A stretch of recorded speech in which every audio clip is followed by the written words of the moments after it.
परंतु हम मसीह है और नया नियम के मसीह और पेंतिकुस्त वाला मसीह है। तो हम पेंतिकुस्त वाले बाइबल की गहरी सच्चाई के साथ चलने वाले जीने वाले लोग होते हैं। और ये जो कलीसिया यहाँ स्थापना हुई है पेंतिकुस्त की कलीसिया है। इसका मूल जो स्थान है इटारसी है, वहां से बहुत महान महान सेवक लोग उत्पन्न हुए। ऐसे एक सच्चा पेंतिकुस्त की कलीसिया है। कुछ बातें हमें समाज के साथ तालमेल बैठा के चलना चाहिए, वरना सच्चाई तो है। अच्छा, तो पेंतिकुस्त की सच्चाई में से एक बात मैं कहना चाहूंगा। पहला थिस्सलुनीकि उसका 4:13 में एक बात हमें बताती है। पढ़िएगा जरा, ऊंची आवाज से पढ़ो। हे भाइयों, हम नहीं चाहते कि तुम उनके विषय में जो मसीह में सो गए हैं अज्ञानी रहो। गौर फरमाइएगा, आपको इसके बारे में अज्ञात नहीं रहना चाहिए। जो मर चुके हैं, क्या अज्ञात नहीं रहना चाहिए भाई? ऐसा ना हो कि तुम दूसरों के समान शोक करो। अरे रे रे रे रे रे रे, ऐसा ना हो कि तुम दूसरों के समान शोक करो। इसका मतलब शोक करना किसी के मृत्यु पे वो दूसरे लोग करते हैं, गैर मसीह लोग करते हैं। पौलुस कहते हैं, हे भाइयों, तुम इसके बारे में अज्ञात मत रहो, अनजान मत रहो। शोक नहीं करना। क्यों शोक नहीं करना है? आगे पढ़िए। जिन्हें आशा नहीं। वो लोग शोक करते हैं क्योंकि उनको आशा नहीं है। आगे। क्योंकि यदि हम विश्वास करते हैं कि यीशु मरा और जी भी उठा, तो वैसे ही परमेश्वर उन्हें भी जो यीशु में सो गए हैं उसी के साथ ले आएगा। आज हमारे प्रिय अंकल जी के राव जी मरे नहीं है, सो गए। बताइए, प्रभु में सो गए। अब बताइए, सोने वाला बंदा के लिए आप रोते हैं? आपके घर में आपका पति सो गया, आपका पत्नी सो गया, अरे मेरा पति सो गया, अरे मैं कैसे करूं, रे मैं कैसे उठाऊं? रोते हैं? नहीं रोते हैं। अरे सोया है भाई, उठेगा। आपको नींद खराब करने में इच्छा है तो अलग बात है। मरा हुआ बंदा को पहले से जिंदा करने की इच्छा है तो अलग बात है। बाइबल हमें बतलाती है, मसीही लोग जब मरते हैं उनको मर गया करके नहीं कहना। वे मरते नहीं हैं, वे प्रभु के साथ सो जाते हैं। और जब आखिरी नरसिंह का फूंका जाएगा, वे जी उठेंगे। हालेलुया। वे जी उठेंगे। कैसे जी उठेंगे? अविनाशी होकर जी उठेंगे, अमर होकर जी उठेंगे। तो सोया हुआ बंदा ही ना उठेगा जी। मरा हुआ बंदा उठ सकता है? नहीं उठ सकता। इसलिए पौलुस बोलता है, तुम औरों के समान शोकित ना करो। अच्छा, अगर हम शोक कर रहे हैं तो इसका मतलब क्या है? हमें आशा नहीं। मैं आज शोकित परिवार को कहना चाहूंगा, आंटी से कहना चाहूंगा, पास्टर राजू से कहना चाहूंगा, ये सच है कि हमें दुख लगेगा, ये सच है कि हमें उनका कमी महसूस होगा, ये सच है कि कभी कभी रोना आएगा, पर शोक नहीं करना। शोक क्या पता है? लंबे समय तक किसी की गम में रहना, रोते रहना, आंसू बहाते रहना। 1 दिन हो गया, 2 दिन हो गया, 3 दिन हो गया, ऐसा नहीं करना। ठीक है, हो गए हैं, चले गए हैं, दुख लग रहा, थोड़ा रो लिया, पर हमें आशा है ना भाई वो जी उठेंगे। तो सोया हुआ बंदा के लिए कौन रोता है बताओ? आज वो प्रभु में होकर के गुजरे हैं, ये सबसे बड़ी बात है। प्रभु को विश्वास करने वाले थे, वो मन फिराए हुए बंदा थे, प्रभु में सो गए हैं, तो एक दिन उठेंगे वो। ये हमारा आशा है। इस आशा को बाइबल बोलता है ब्लेसेड होप, धन्य आशा। तो एक दिन हम उनसे जाके मिलने वाले हैं। चंद दिन के लिए हम लोग अलग अलग है। Praise the Lord. इसलिए कोई मसीही बंदा सच्चा भक्त बन मरता है ना, हमें दुख नहीं करना चाहिए। मैं तो दुख नहीं करता। अरे पहले चला गया, अच्छा जगह है। बताइए आप अच्छी जगह में जाने से दुख करते हैं? हाँ? एक विश्वासी अगर गुजर गया तो इब्राहिम का गोद में ना गया जी। तो वहां तो रोग नहीं है, वहां नाश्ता का झंझट नहीं है, लंच करने का झंझट नहीं है, रात को नींद की गोली का झमेला नहीं है, वहां शुगर नहीं है, प्रेशर नहीं है, कोलेस्ट्रॉल नहीं है, कैंसर नहीं है, गाली गलौज करने वाला नहीं है, दारू का अड्डा नहीं है, पापी लोग नहीं है। इतना अच्छा में जगह गया, इतना अच्छा जगह में कोई चला गया, आपको काहे को रोना है? आप रोने का मतलब यह है कि अरे वो कहाँ गया पता नहीं रे भाई, खो गया। नहीं, मैं विश्वास करता हूं, जैसे गवाही हमने सुना है, मैं जब उनको जानता था वो उतना प्रभु में नहीं थे। बहुत साल पहले की बात है, 10-15 साल पहले की, पर आहिस्ता आहिस्ता प्रभु में आ गए। कोई इब्राहिम का गोद में है जी, आप तो यहाँ कुर्सी में बैठे हैं, थोड़ी देर के बाद कुर्सी छोड़ना पड़ेगा। इब्राहिम का गोद में बैठे, परमेश्वर की सुकून पा रहे हैं, सारा बीमारी खत्म, सारा तकलीफ टेंशन खत्म। वो वहां से देख करके सोच रहे लोग का बाइबल पढ़ा दिए, लोग इतना रो रहा है। शोक नहीं करना चाहिए ना। मेरे अपने कई लोगों ने गुजरा, हम एकदम शोक नहीं किया, अरे प्रभु के पास गया जी, पहले चला गया, हम लोग को पहले जाना था। ये बात थोड़ा सा अजीब लग रहा है क्या मेरा प्रचार? बाइबल की प्रचार है।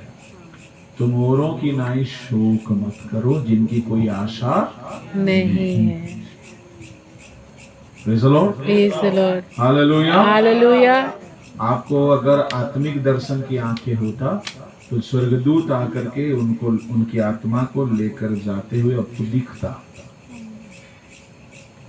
बताइए कितना सौभाग्य होता है संत लोगों का, जिनकी आत्मा को परमेश्वर के दूत लोग लेकर के जाते।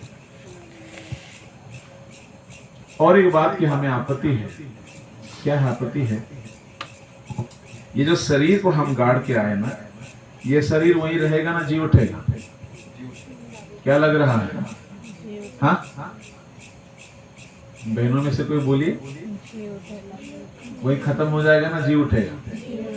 जोर से। रात का 8 बजे के बाद ना हमको कम सुनाई देता है। जी उठेगा। हाँ जी, जी उठेगा। तो फिर मिट्टी डालने का समय राख को राख, मिट्टी को मिट्टी, खाक को खाक काहे बोलता है? हाँ हाँ, ये सही किए।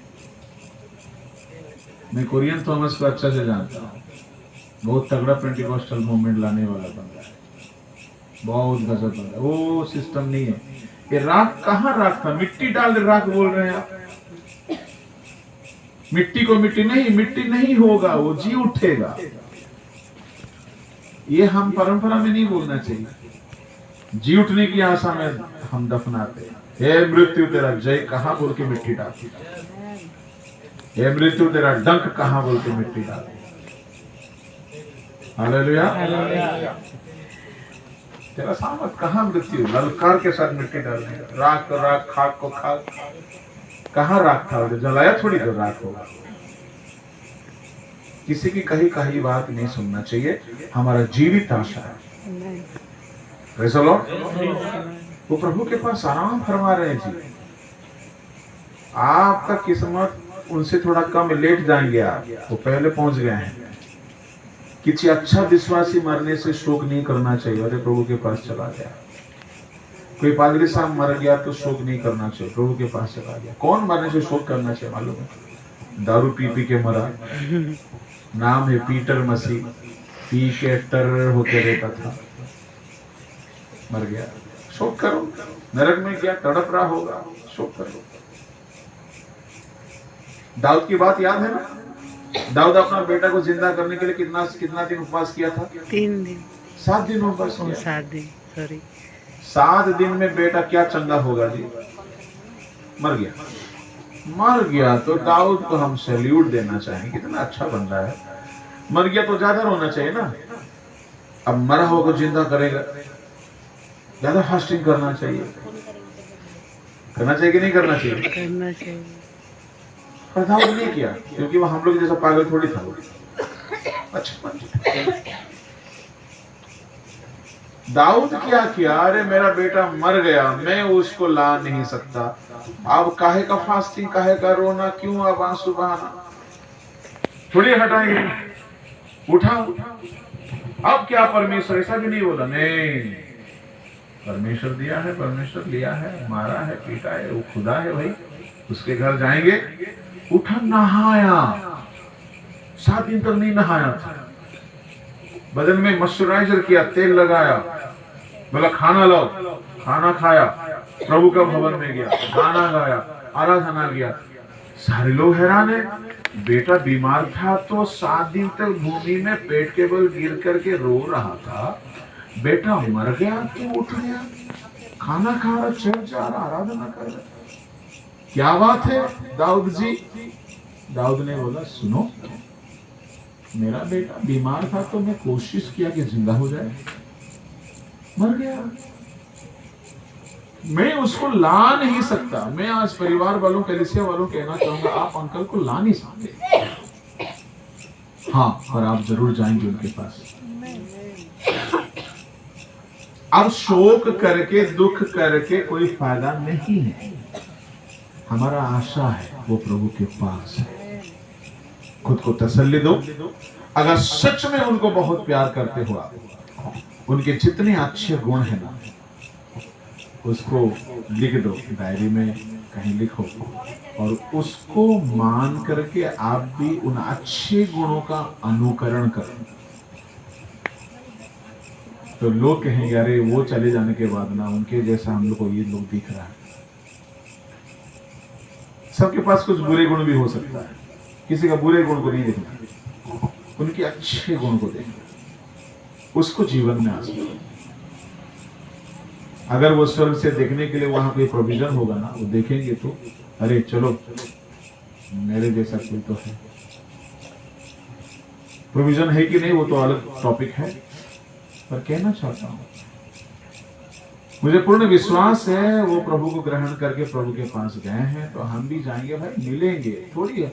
थोड़ी नरक चले गए हैं, प्रभु के राज चले गए, हमें शोक नहीं करना चाहिए, क्योंकि हमारा एक आशा है, ऊंची उठे। प्रभु इन वचनों से आशीष दे।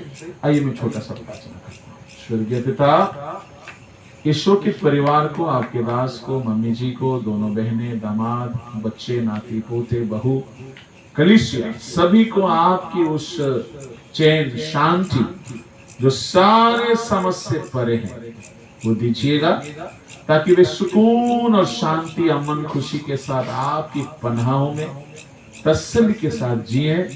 आपके पिता को खोए हैं प्रभु, पर पिता के स्थान में आप हैं, जो कभी भी कमी नहीं देखने वाले परमेश्वर, कभी भी छोड़ने वाले नहीं, त्यागने वाले नहीं। आप सदा संभालेंगे, भौतिक, आत्मिक, शारीरिक, पारिवारिक तौर पर इस कलीसिया को, परिवार को, बच्चों को, बड़ों को, सबको आप चलाएंगे। हम आपके हाथों में रखते हैं प्रभु। हमारी इस दुआ को आपने सुना है, हम धन्यवाद देते हैं। आदर, महिमा, जलाल आपको देकर प्रार्थना यीशु के नाम से। इस घड़ी पिता परमेश्वर का प्रेम, यीशु मसीह का अनुग्रह, पवित्र आत्मा की सहभागिता हम सबके साथ यीशु के आमित्र होती है। Hallelujah, hallelujah. प्रभु को धन्यवाद देता हूँ। सभी दासों के लिए एक बार हम लोग खड़े होकर परमेश्वर दासों को धन्यवाद देंगे, ताली बजाकर। उन्होंने अपना बहुमूल्य समय दिया। उनके दास बहुत सारा काम है, उन्होंने परमेश्वर के प्रति, अपने दास और परिवार के प्रति उन्होंने अपना समय दिया। इसलिए परमेश्वर धन्यवाद। आप लोगों के लिए स्नैक्स आया हुआ है, बहन सुधा ने अरेंजमेंट किया है, तो सब लोग स्नैक्स लेकर जाइएगा। Praise the Lord. Thank you.